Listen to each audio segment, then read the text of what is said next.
پھر ان پر بہت سے سوالات اٹھائے گئے کہ آپ کے گھر سے ویڈیو آئی ہے، تو ان کا یہ کہنا تھا کہ یہ سی سی ٹی وی فوٹیج ہم نے دیا، تو ہم نے دیا تو ہم یہ کیسے کر سکتے ہیں.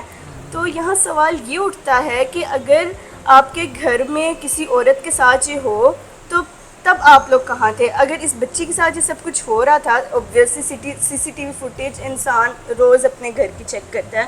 اگر آپ نے یہ چیک کی ہوتی ہیں، اگر آپ کو پتہ ہوتا تو آپ نے کیوں نہیں اس چیز کی انویسٹیگیشن کی خود سے؟ اور ایک اور پلس پوائنٹ یہاں پہ یہ سمجھنے میں آتا ہے کہ اگر اس بچی کی 3-4 دنوں سے طبیعت خراب تھی تو آپ نے اس کے گھر والوں کو کال کر کے کیوں نہیں بتایا کہ آپ کی بچی کی طبیعت خراب تھی؟ اگر اس بچی کی طبیعت خراب تھی تو آپ نے اس بچی کو آپ ہاسپٹل کیوں نہیں گئے؟ کیا میڈیکل رپورٹس ہیں کہ اس بچی کی طبیعت خراب تھی؟ اس کے والدین، اس کی ماں کہتی ہے کہ میری بچی کی طبیعت خراب نہیں تھی، میری بچی بالکل ٹھیک ان کے گھر گئی تھی اور اس کی ڈیڈ باڈی اس کے گھر آئی ہے. تو یہاں سوال یہی پیدا ہوتے ہیں کہ جو انہوں نے ایلیمنٹس بتائے ہیں اس کے گھر والوں نے کہ بچی کی طبیعت خراب تھی اور اس کی ڈیتھ ہو گئی، تو یہ کسی بھی اینگل سے چیز ظاہر نہیں ہوتی کہ بچی کی طبیعت خراب تھی. بہتر ہو گیا. حبیبہ مجھے یہ بتائیے گا کہ اگر C C T V footage Asad Shah صاحب نے ہی دی ہے تو پھر اس کا مطلب یہ ہوا کہ ان کے گھر سے کسی نے بھی یہ حرکت نہیں کی، ان کو اس چیز کا علم بھی نہیں ہے. یہ بھی مان لیا کہ اس کا مطلب یہ ہوتا ہے کہ پھر باہر سے کوئی لڑکا آتا ہے اس کے گھر کے ملازمہ کے ساتھ، کیونکہ وہ ویڈیو میں یہ بھی حبیبہ ظاہر ہو رہا ہے جو ان سی لڑکی بچی ہے، بچی 10 سالہ فاطمہ ہے، وہ بے لباس ہے اور کپڑوں کے بغیر وہ جس طرح سے تڑپ رہی ہے، تڑپ کر وہ مری ہے. اور اس میں یہ بھی بات آتی ہے کہ یہ بھی کہا جا رہا ہے کہ اس کو کوئی نشہ آور چیز دی گئی ہے جس وجہ سے وہ ایسے تڑپ رہی ہے. بالکل ہو سکتا ہے اس کو کوئی نشہ آور چیز دی گئی ہو، اس کو کوئی پوائزن دیا گیا ہو جس کی وجہ سے وہ اتنا تڑپ رہی تھی. اور سب سے بڑی بات، وہ بچی بے لباس تھی. اب طبیعت خراب ہو تو وہ بے لباس تھوڑی ہو سکتی ہے. تو یہاں سے صاف ظاہر ہے کہ اس پہ کوئی تشدد کیا جا رہا تھا. اور اب سیشن کورٹ کی طرف سے بھی یہ آرڈرز جاری ہوئے ہیں کہ تب تو ان کے ماں باپ نے یہی سمجھانا کہ ہمارے شاہ صاحب ہیں تو ہم ان پر نہیں کچھ بھی کر سکتے، انکوائریز نہیں کر سکے. تو اب سیشن کورٹ تو وہ اس ڈیڈ باڈی کو دفنا دیا گیا. اب سیشن کورٹ سے یہ آرڈرز جاری ہوئے ہیں، جج صاحب نے آرڈرز جاری کیے ہیں کہ اس ڈیڈ باڈی کو آپ نکال کر اس کا پوسٹ مارٹم کر سکتے ہیں. بہتر ہو گیا. اچھا حبیبہ، اس میں یہ بھی کہانی کا رخ آ رہا ہے کہ اس کے ساتھ جنسی زیادتی کے بھی امکانات لگ رہے ہیں. بالکل، کیونکہ جو سننے میں آیا ہے کہ جب نہلاتے ہوئے اس کی تدفین کے دوران جو وہ نشانات دیکھے گئے تھے وہ عام جسم پر اس طرح کے نشانات ہوتے ہی نہیں ہیں. وہ صاف ظاہر ہے کہ وہ تشدد کے نشانات تھے.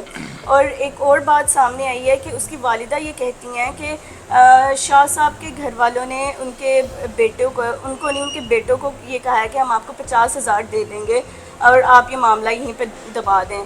تو اگر ان کے کوئی دل میں کوئی چوڑ نہیں ہے تو پھر وہ 50,000 ان کو کیوں دے رہے ہیں؟ لیکن ان کی والدہ نے یہ کہا ہے کہ نہیں، ہم 50,000 ہم کے پیسے نہیں لیں گے، ہم یہ کیس کنٹینیو رکھیں گے. بہتر ہو گیا. حبیبہ مجھے یہ بتائیے گا کہ ایک تو وہ پیری مریدی والا ان کے ہاں بہت بڑا سسٹم چل رہا تھا، دوسرا کہ وہ سیاست دان بھی تھے، وائس چیئرمین بھی تھے ان کے جو سے سسر صاحب تھے اسد شاہ صاحب کے. لیکن آپ کو لگتا ہے کہ اتنے بڑے عہدے پہ فائز ہونے کے بعد فاطمہ کو انصاف مل پائے گا؟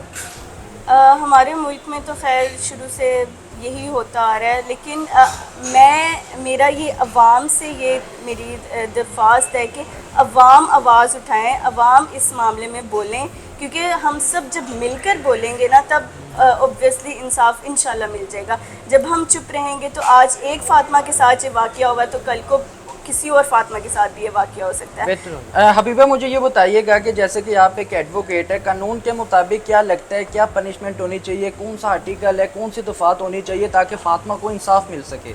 دیکھیں، پاکستان میں انصاف ملتا ہی کہاں ہے، اسپیشلی ان کیسز پر. ان کیسز، یہ تو کیسز گنے نہیں جاتے کہیں پہ. لہٰذا پاکستان کا آرٹیکل 37A جو ہے وہ اس چیز پر مبنی ہے کہ جو بچے ہیں ان پر کسی بھی قسم کا ظلم کرنا ہی نہیں چاہیے. تو جب ہمارا کانسٹیٹیوشن آف پاکستان ہمیں یہ تحفظ دے رہا ہے تو ان پہ امپلیمنٹیشنز کیوں نہیں ہوتی؟ لاز بنائے گئے ہیں، ہر چیز کے چھوٹی سے چھوٹے جرم کے بڑے سے بڑے جرم کے لاز بنائے گئے ہیں، لیکن بات یہ ہے کہ ان پہ امپلیمنٹیشن نہیں ہوتا. بہتر ہو گیا. حبیبہ مجھے یہ بتائیے گا کہ یہ تو ایک فاطمہ کیس ہے، لیکن گورنمنٹ کو کیا اقدامات کرنے چاہیے، کیا ایسے لاز آنے چاہیے، کیسی امپلیمنٹیشن ہونی چاہیے تاکہ یہ ایک فاطمہ کا کیس ہے تاکہ ہم کوئی اور مزید فاطمہ کا کیس ایسا نہ دیکھ سکیں؟ گورنمنٹ کو یہ چاہیے کہ اس طرح کا کوئی بھی کیس چھوٹے سے چھوٹا بھی اٹھتا ہے تو اس کے اوپر امپلیمنٹ ضرور کیا جائے، کیونکہ اس طرح وہ ان چیزوں کو اگر اگنور کر دیں گے تو پھر ہر گھر میں یہ فاطمہ کیس ہمیں نظر آئے گا. تو ہمیں چاہیے کہ ہمیں پاکستان کو بہتر بنانے کے لیے ہماری گورنمنٹ کو چاہیے کہ لا میکنگ جو ہے وہ اسٹرانگ کی جائے اور اس پہ امپلیمنٹیشن بھی لازمی کیا جائے. بہتر ہو گیا. ناظرین ایڈوکیٹ حبیبہ حامد صاحبہ ہمارے ساتھ موجود ہے جس کی گفتگو آپ نے سماعت فرمائی ہے. ناظرین یہ تو ایک تھا فاطمہ کا کیس، 10 سالہ بچی جو گھر کے مالکان کے ہاتھوں بھیڑ چڑھ گئی ہے. نہ جانے ایسی کتنی فاطمائیں ہیں ناظرین جو آواز دبا کر بیٹھ جاتی ہے، جن کے گھر والے آواز دبا کر بیٹھ جاتے ہیں. ان کے علاقے کے معزز بندے تھے اور یہ پورا خاندان ناظرین ان کا مرید تھا.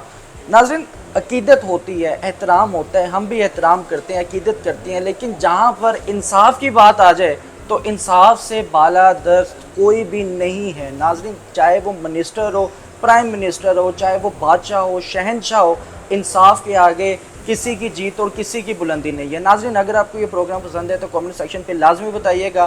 آپ بھی لازمی بتائیے گا کہ آخر کیا آپ ہم سب مل کر فاطمہ کو انصاف دلائیں گے. میں آپ کے ساتھ ہوں، یہ حبیبہ آپ کے ساتھ ہے. کیا آپ ہمارے ساتھ ہے؟ ہمارے ساتھ نہیں، کیا آپ فاطمہ کے گھر والوں کے ساتھ ہے فاطمہ کو انصاف دلانے کے لیے؟